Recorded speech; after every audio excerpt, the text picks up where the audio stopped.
Dernière conférence de la journée donc sur piloter un restaurant en 2026. Comment est-ce qu'on transforme des données opérationnelles en décisions rentables? Pour en parler à mes côtés, donc Jean-David Chapiro, qui est directeur commercial France de Deliveroo.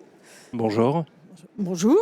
Alexandre Mezoué, donc, qui a eu plusieurs vies et dirigé plusieurs enseignes. La dernière, c'est Krispy Kreme, qui est aussi senior advisor. Mais on en parlera un petit peu plus loin. Tu peux dire bonjour à la salle. Bonjour à toutes et à tous. Donc Julien Perret, qui est président de Bichef et depuis peu des Burgers de Papa, puisqu'il il les a rachetés. Bonjour à tous. Bravo. Et Mamoun Scali, qui est Head of Sales de Zelti. Mais qui n'a pas le droit à sa photo encore. Alors là, je ne sais pas pourquoi. Je croyais que c'était vous qui ne l'aviez pas donné. Pas grave, on en parlera aux organisateurs. Alors, parce qu'on va voir justement qu'il est très important d'essayer de créer de la rentabilité. Pour démarrer, on demande donc à Alexandre, qui est senior advisor chez Food Service Vision, de donner quelques petites tendances à fin mars 2026 du marché de la restauration. Alors, du coup, rebonjour à toutes et à tous, c'est faire partir toute la salle dès 16h31 en annonçant quelques chiffres du marché. Non, plus sérieusement, sur ce premier trimestre 2026 qui suivait déjà une année 2025 un peu compliquée pour le secteur. Alors, dans notre jargon de restaurateur, peut-être quelques enseignes ici, on parle de périmètre comparable et de périmètre total. Donc, périmètre total, c'est le fameux arbre qui cache la forêt, puisque on a un marché qui continue d'ouvrir un certain nombre de points de vente en restauration rapide et en restauration à table. Mais quand on décorrèle de ces ouvertures, mais aussi de l'effet inflation sur les cartes, et qu'on se remet sur le périmètre comparable, on a un marché à moins 4,4 à la fin du premier trimestre, consolidé au niveau des chaînes. C'est un panel que réalise le cabinet Food Service Vision, qui reprend un peu plus de 20% à date des enseignes de restauration commerciale. Donc j'ai envie de dire, un marché un peu complexe quand on veut parler de piloter ses affaires sur restaurant. Et depuis la guerre en Iran, est-ce qu'on voit un creusement? Alors, effectivement, et qu'on replace du coup sur le 21 mars, une accélération. Là, pour le coup, je vous épargnerai les détails sur le panel, mais on mesure par zone géographique, par moment de restauration, par canaux. Et effectivement, entre guillemets, la France des ronds-points, la France du diesel, ou en tous les cas sur des zones plus rurales, on voit une vraie accélération des difficultés, alors sous fond de pouvoir d'achat, et effectivement des ventes qui se contractent fortement dans ces zones-là.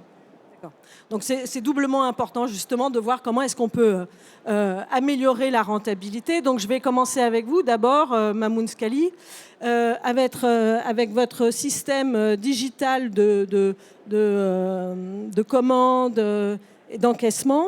J'imagine que vous avez beaucoup de données. Est-ce que vous pouvez nous donner des exemples justement de données qu'on peut transformer en décisions rentables? Tout à fait. Zelti a été un peu pionnier sur la façon de sortir des datas dans la caisse. Disons qu'on ne se voit pas comme un outil de data reporting, je trouve que c'est un peu péjoratif, mais plutôt un outil de data transformation. Historiquement, on avait créé des tableaux de données préfaits pour les restaurants, mais la problématique, c'est que chaque restaurant a son envie, chaque restaurant a sa problématique. Et donc, il y a 2 ans, on a changé nos tableaux pour que chaque restaurateur, qu'il ait un restaurant ou 200, puisse créer ses propres tableaux. Pourquoi je vous dis ça? Parce qu'effectivement, on essaye de sectoriser les données chez Zelti, on va dire, en 3 grandes parties. Les premiers, les data brutes, classiques, les CA, les produits, le mix produit.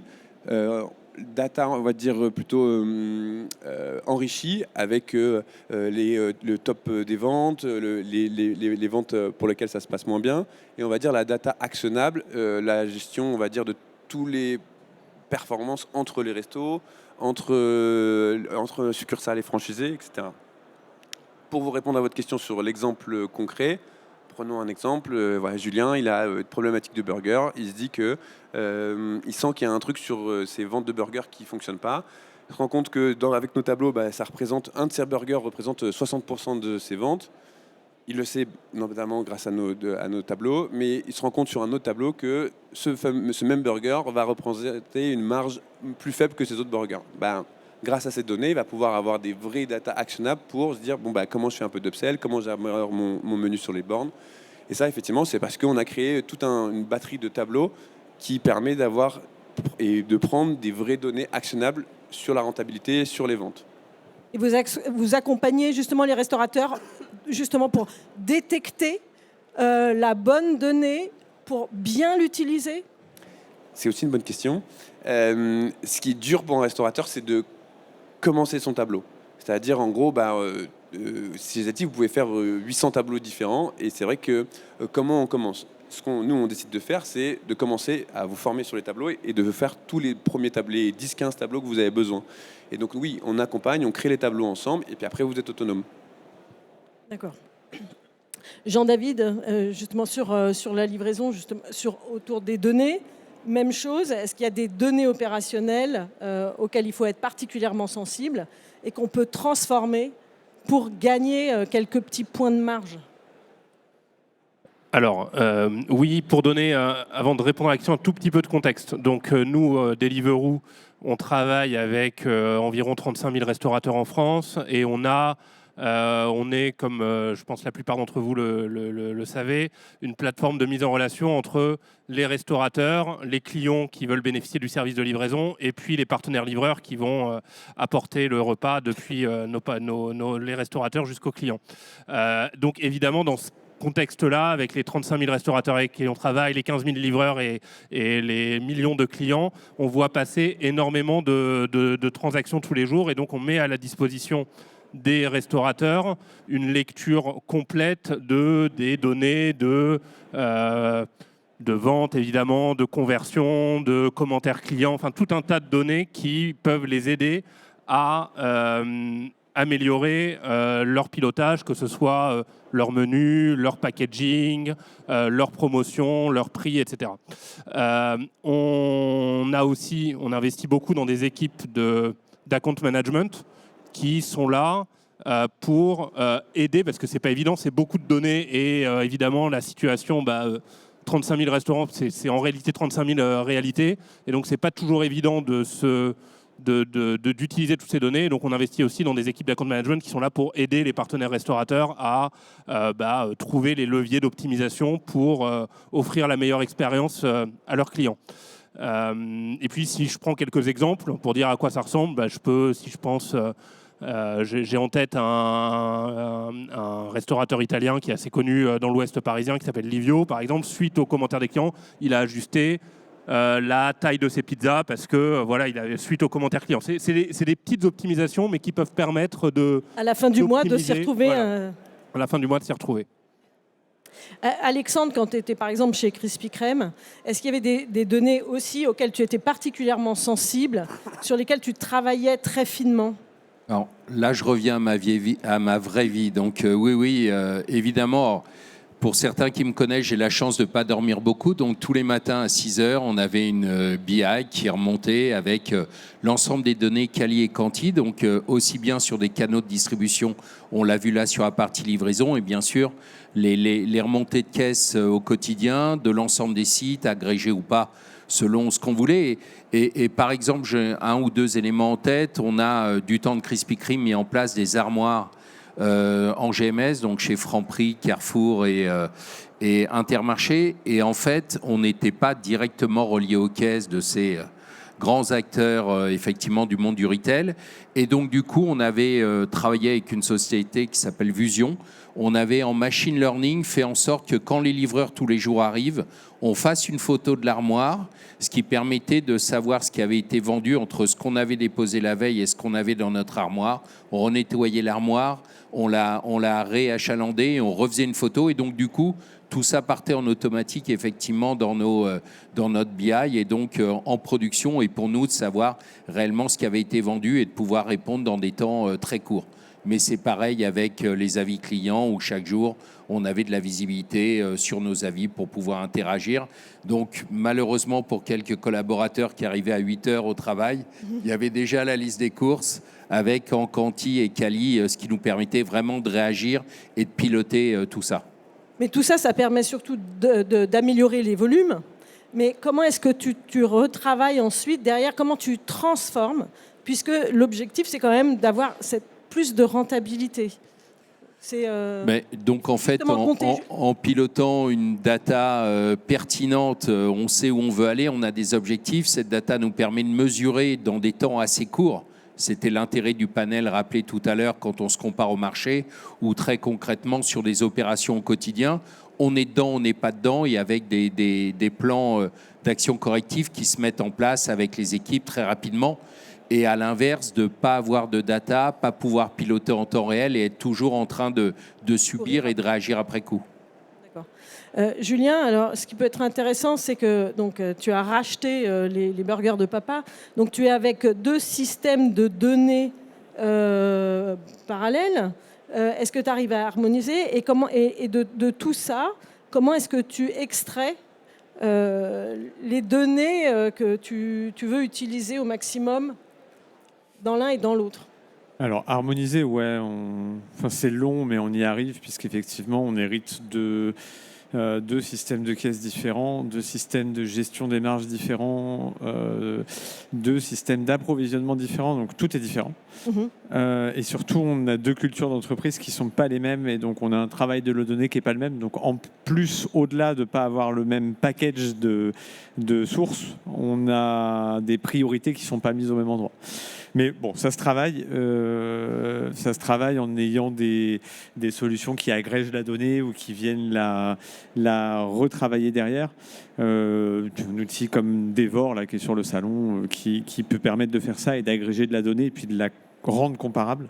Après, pour moi, le vrai souci, d'ailleurs qu'on ait un réseau, alors c'est encore pire maintenant que j'en ai 2, c'est finalement aujourd'hui, en fait, c'est pas l'accès à la donnée. L'accès à la donnée, on en a, Zelti nous en donne déjà beaucoup trop, tout comme InnovOrder, puisqu'on a les 2 systèmes de caisse.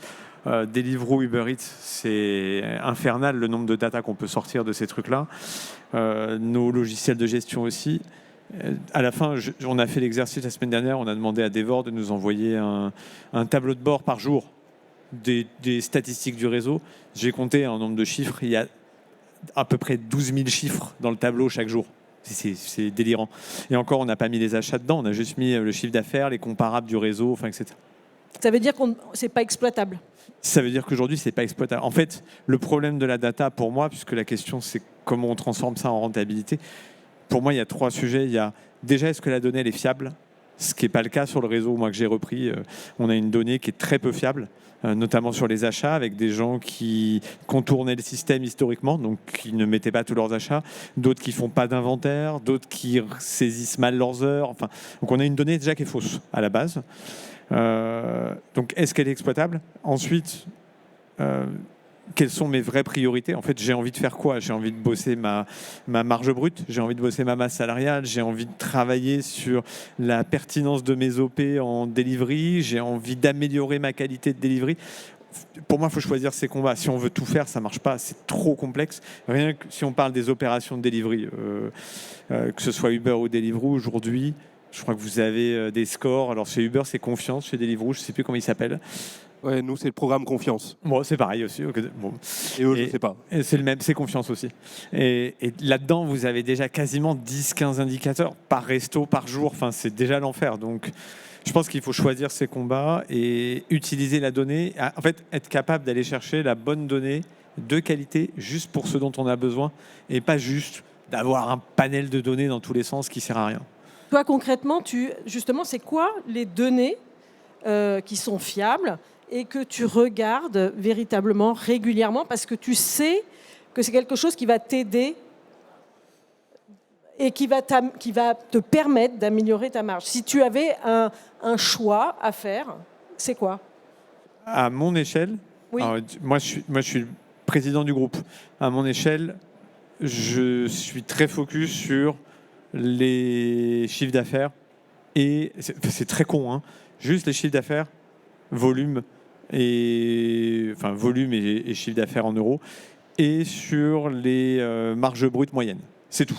Moi, je regarde que ça et ça donne des grands indicateurs de mon réseau. Après, mes équipes d'animation ont à leur dispo des données beaucoup plus détaillées sur des sujets achat, salaire. Mes équipes marketing ont des données plus détaillées sur d'autres sujets. Mes franchisés ont des données détaillées aussi. Oui, mais de ces données-là, qu'est-ce que tu les as, qu'est-ce que tu en fais concrètement? Comment tu les travailles? Parce que c'est ça, l'objectif, c'est vraiment de dire comment on transforme ces données opérationnelles en décisions rentables. Je dirais que moi, le numéro 1, encore une fois, après, dans ma position, Oui, bien sûr. Dans ma position, c'est le travail de la marge brute, qui est une complexité sur notre segment qu'est le burger, puisqu'on a une viande rouge qui a pris quasiment 50% en 2 ans, et donc on a un produit qui s'est complètement détérioré en termes de marge. Donc ça c'est ma prio à moi, avec les volumes. Aujourd'hui, comment je rends ça activable? Effectivement, c'est un suivi de loin de mon top 10 ventes, quelles sont leurs marges brutes moyennes, quels sont les taux de perte que j'ai sur les produits. Est-ce que je dois faire évoluer ma carte parce que j'ai un produit qui se vend trop bien mais qui est à une marge moins bonne? Est-ce que quand je fais une opération sur Deliveroo et que je vais faire un acheter en offert, est-ce que je peux piloter mon prix à la hausse et quel effet ça a? Est-ce qu'on a une élasticité du prix ou pas? Jusqu'à où elle peut aller? Il y a beaucoup de choses. C'est dur de te dire en une seconde, voilà tout ce que je peux faire. Oui. En revanche, effectivement, moi, l'objectif, c'est de me dire demain, aujourd'hui, on a un réseau qui est à 71% de marge brute, emballage inclus. Demain, je vais être à 72%.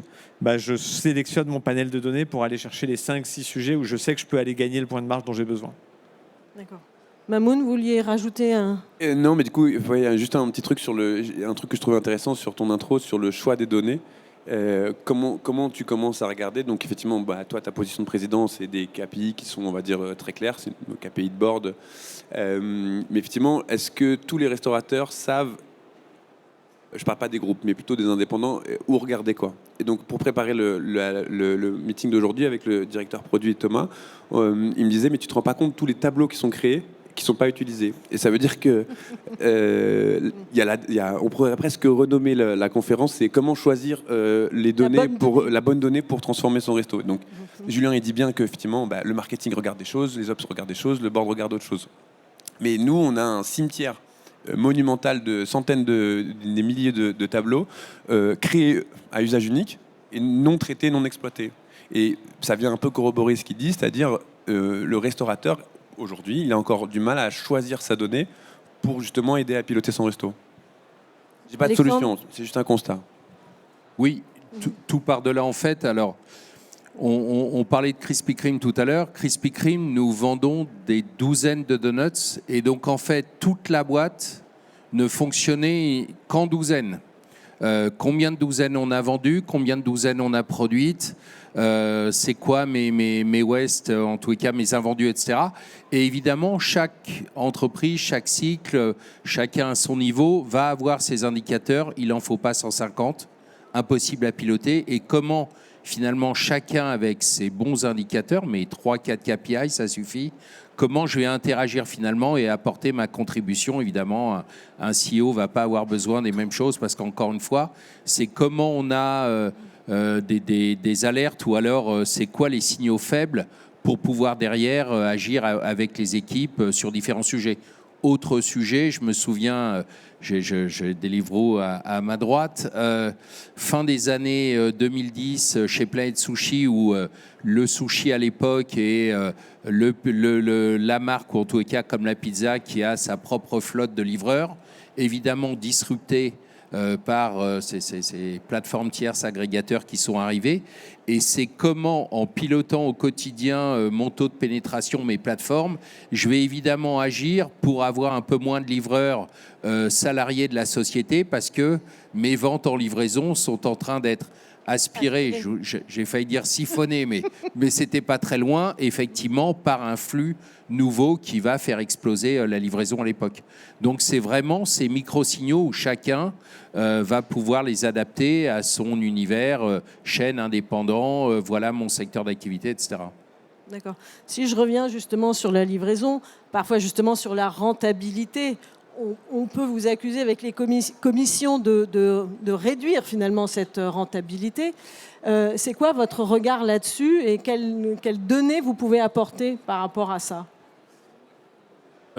Alors, nous, on est une entreprise qui maintenant, on a fêté nos 10 ans en France l'année dernière. Ce qu'on a vu au bout de 10 ans et là, ce dont on est sûr, c'est que le service de livraison par rapport au surplace, c'est une activité qui est complémentaire pour les restaurateurs. Alors, c'est sûr que livraison par rapport à livraison, j'entends que c'était un peu différent. Mais par rapport au surplace, il n'y a aucun doute que on répond à un moment de consommation différent de la part du client qui un jour va vouloir aller manger dans le restaurant, le lendemain va vouloir commander pour manger avec ses enfants chez lui, le jour d'après va inviter des amis et commander un repas, et puis le surlendemain va retourner au restaurant.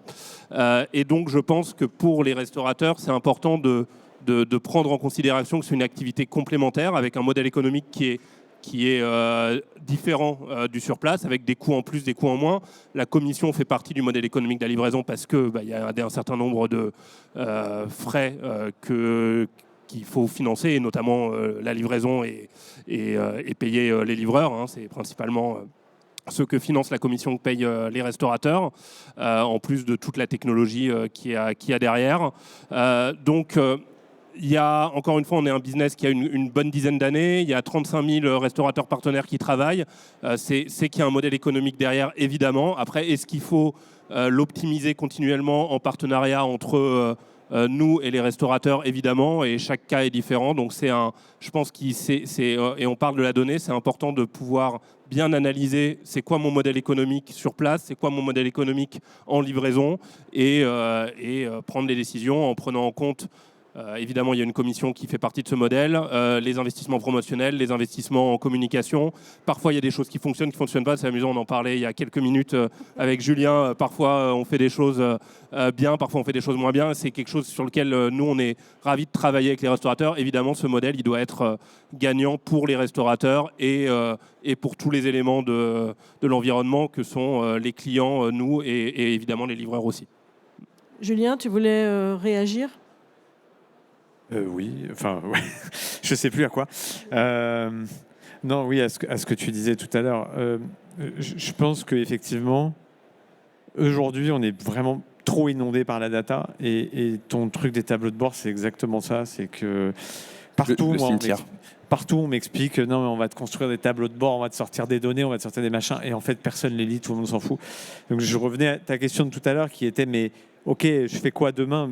Juste fixez-vous un projet. Est-ce que ma marge brute est mauvaise ? Est-ce que mon activité livraison est pas rentable ? Ou est-ce que j'ai besoin de chiffre d'affaires ? Prenez 4 indicateurs et suivez-les. Et c'est ça, en fait, le vrai secret de la data, c'est d'être simple, en fait, et d'aller chercher 3-4 indicateurs clés, de les rendre le plus pertinent possible, c'est-à-dire d'avoir de la data qui soit solide, et ensuite d'analyser, d'en tirer une conséquence, de modifier les choses, de voir ce qui se passe, etc. Pour moi, il n'y a que ça qui marche. Enfin, c'est un peu à l'ancienne. Je sais qu'on est à l'ère de l'IA et où on va vous dire, mais l'IA, elle peut analyser toutes vos données et vous donner des... Le fait est qu'aujourd'hui, je vois personne capable de gérer un restaurant comme ça et sans mettre le nez réellement, si je parle de marge brute, sans mettre le nez réellement dans l'opération qui permet de construire la marge brute, le produit propre, et de tester, et d'apprendre, et de retester, et d'apprendre. Et il y avait aussi, tu me disais, il y a des données différentes à suivre selon qu'on est une tête de réseau et selon qu'on est un franchisé. Oh, ben, clairement. Alors, je pense qu'il y a des indépendants ou des franchisés dans la salle. Moi, je suis toujours surpris par des franchisés à moi ou des franchisés d'autres réseaux. On a à la fois des franchisés qui sont des accros à la donnée et qui regardent tout, et à la fois des franchisés qui regardent rien. Et ce qui me fait parfois hyper peur. Pour moi, un franchisé, s'il ne peut pas suivre à minima son chiffre d'affaires, ça paraît évident. Ça, ils le font tous globalement. Mais à minima, suivre au moins son panier moyen, savoir ce qui se passe dessus, sa marge brute et son taux de masse salariale. Ça paraît bête ce que je dis, c'est des trucs qu'on dit depuis 50 ans. Mais juste suivre ça bien. Les outils aujourd'hui, ils permettent de le suivre précisément, presque au jour le jour, et donc d'avoir une capacité à rebondir avant qu'il soit trop tard. S'il y a des gens qui fonctionnent encore en « j'attends mon bilan comptable », dans le contexte actuel, entre le marché qui s'est tendu depuis le Covid, les coûts qui ont augmenté, l'inflation, maintenant la guerre en Iran, enfin, vous êtes mort dans 6 mois. Enfin, c'est pas possible d'attendre son comptable aujourd'hui. Donc, je pense que le franchisé, il a ce suivi-là quotidien. La tête de réseau, elle doit avoir une vision plus long terme. Donc elle doit avoir une perspective plus large sur les chiffres, avec plus de recul et plus d'analytique. Mais avec tout ça, du bon sens aussi. Finalement, revenir au bon sens. Parce qu'aujourd'hui, on disait justement, trop de données tue la donnée. Donc, il faut déjà savoir ce qu'on cherche et se définir des cas précis. Je ne sais pas si Alexandre, par rapport à ça. Oui, c'est exactement ça. Vraiment, les indicateurs clés, chacun à son niveau, et à partir de là, mettre en place des objectifs, des plans d'action. Mais c'est pas revenir au bon sens, c'est ne jamais avoir perdu son bon sens. Non, mais vraiment, le commerce, le b.a.-ba, est dans un univers où, désolé encore d'avoir introduit sur les chiffres à date là, à la fin du premier trimestre, mais qui est extrêmement complexe et la petite lueur au bout du tunnel, elle n'est pas facile à trouver. Donc, partant de là, c'est vraiment revenir aux fondamentaux et suivre, bien sûr, son chiffre d'affaires. Attention comment il est obtenu. Si c'est uniquement mécaniquement en passant des augmentations sur sa carte et tous les jours perdre un peu de fréquentation, il y a peut-être un petit clignotant aussi quelque part. Donc voilà, c'est ces sujets-là, chacun en fonction de son activité, où il faut vraiment mettre ces KPI en place, les suivre de manière régulière. Oui, pas attendre. Et encore, quand on dit le bilan, ça va être au mois d'avril, mai, juin de l'année prochaine. Donc tout sera déjà plié. Donc oui, il faut pouvoir interagir. D'accord. Et donc, on parlait d'intelligence artificielle. Mamoun, je crois que vous allez y venir. Et qu'est-ce que ça va apporter? Est-ce que ça ne va pas être aussi quelque chose qui va venir rajouter de la data à un cimetière de data? Alors, notre position sur l'IA chez Zelti, c'est qu'on n'y croit pas. D'accord. Comme les cryptos, non, dans un an, on n'entend plus parler. C'est la mode du moment. Non, je plaisante, évidemment. Oui, c'est exactement ça. C'est comment simplifier le cimetière. C'est un peu ça. Et donc, oui, comme toutes les boîtes tech, on va prendre le virage data. On est en train de le prendre. Ce que je peux vous dire, c'est que aujourd'hui, on a implémenté dans notre back-office, on va dire, un outil de chatbot qui va venir interroger les datas.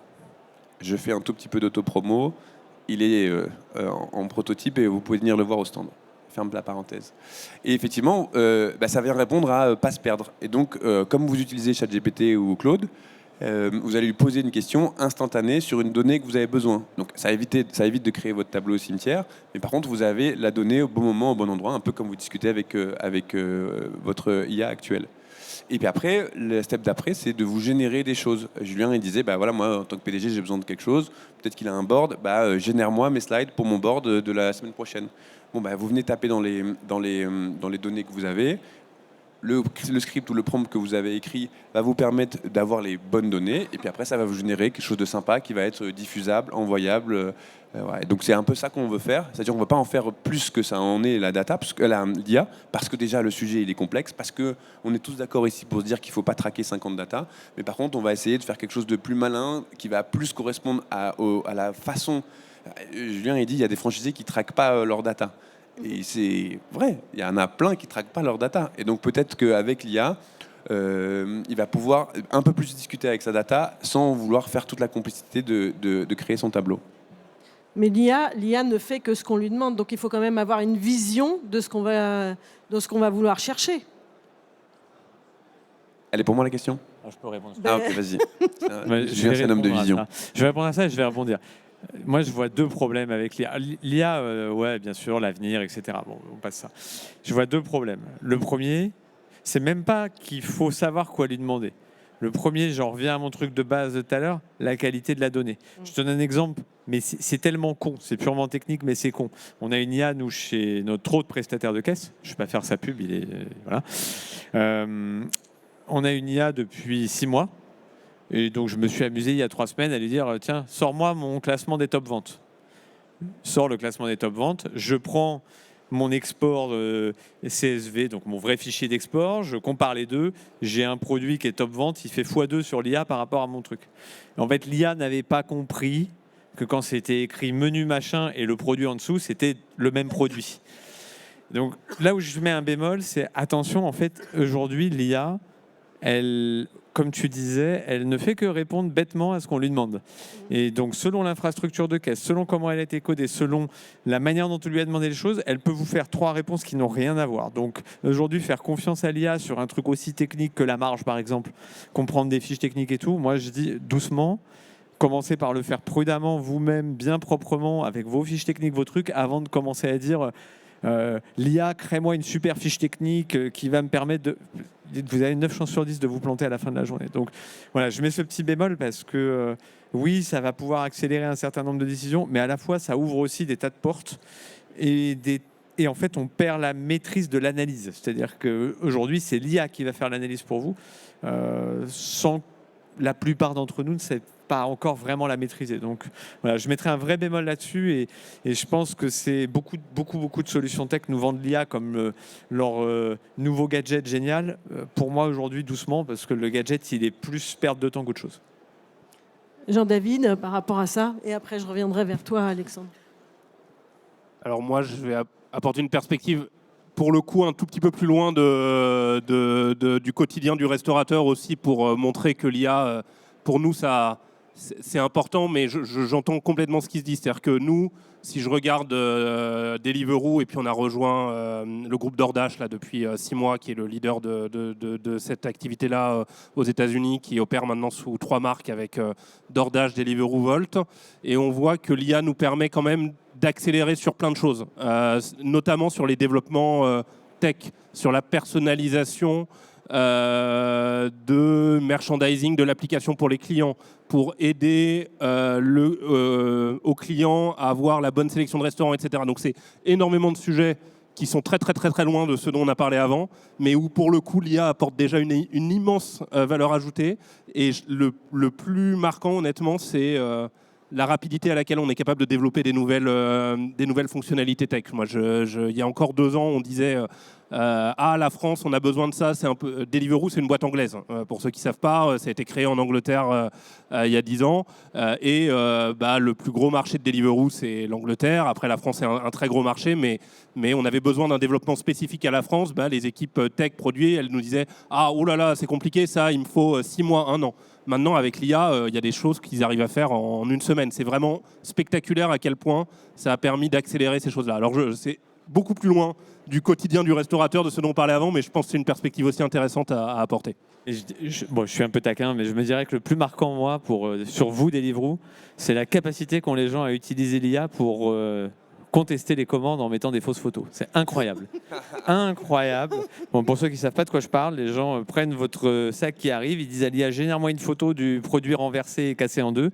Ils l'envoient à Deliveroo et Deliveroo dit OK, je rembourse la commande. Et après, nous, on se bat pendant 10 heures pour essayer d'obtenir le paiement du truc.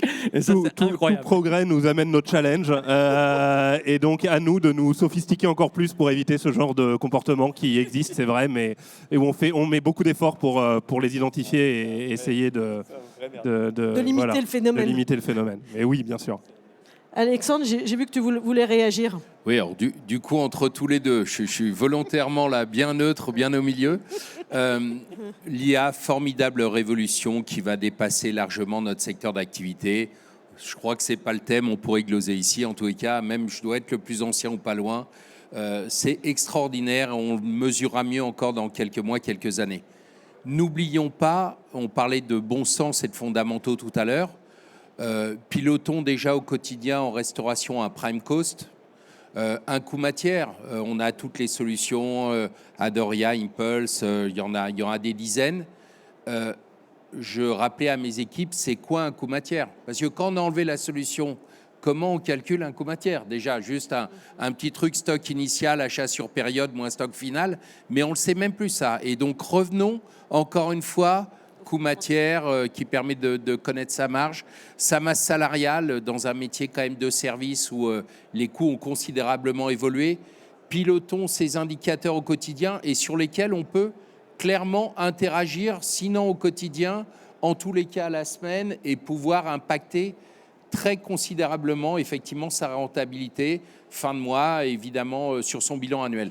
Donc déjà sur ces choses-là. Et après l'IA, c'est finalement tout un tas d'automatisation d'un certain nombre de nos sujets, où avant on mettait des semaines et des mois pour obtenir une information fiable. Et je suis d'accord, data, on dit souvent, pardon pour l'anglicisme, sheet in, sheet out. Donc essayons d'avoir de bonnes data, mais pilotons ça de manière très pragmatique au quotidien pour pouvoir avancer, surtout dans cette période chahutée.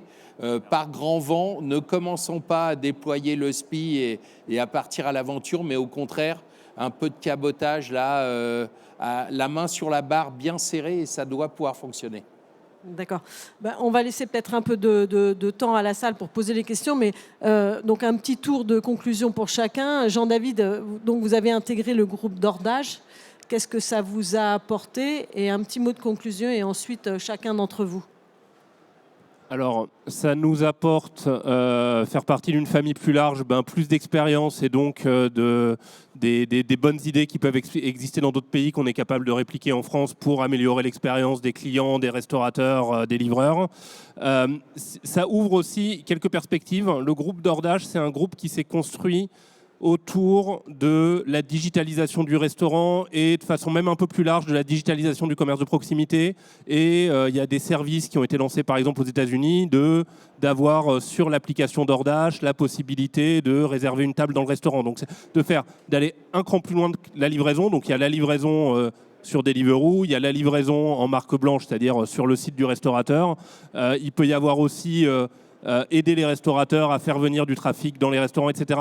Enfin, je pense qu'on est une boîte encore très jeune. On a, je le disais, 11 ans maintenant en France. Quand j'y pense, je fais souvent cette comparaison. Ma fille aînée, elle a 11 ans. Je pense qu'elle a encore beaucoup de choses à construire et à découvrir. Je pense que c'est un peu pareil pour nous. On a encore plein de choses à faire.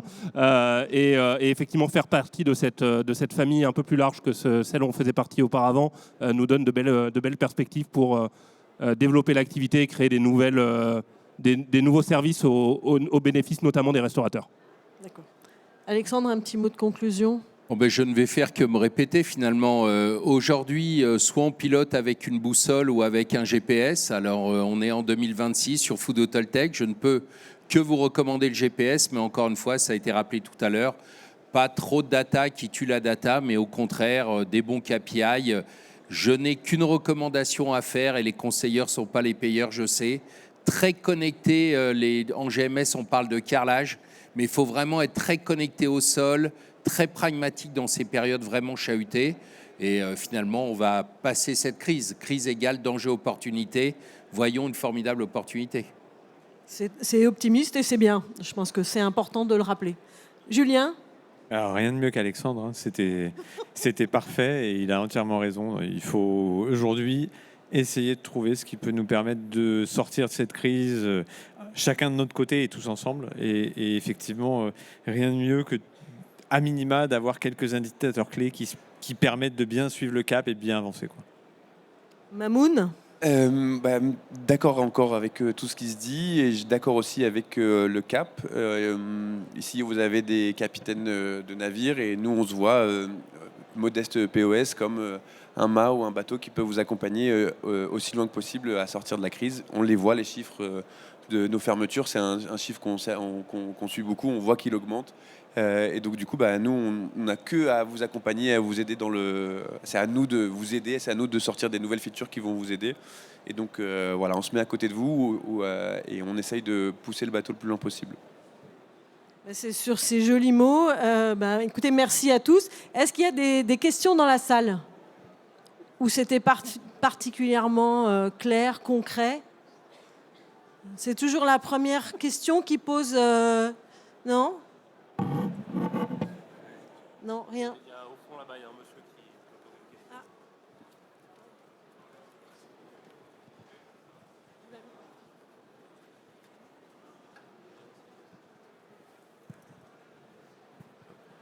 Bonjour, merci à vous pour votre intervention.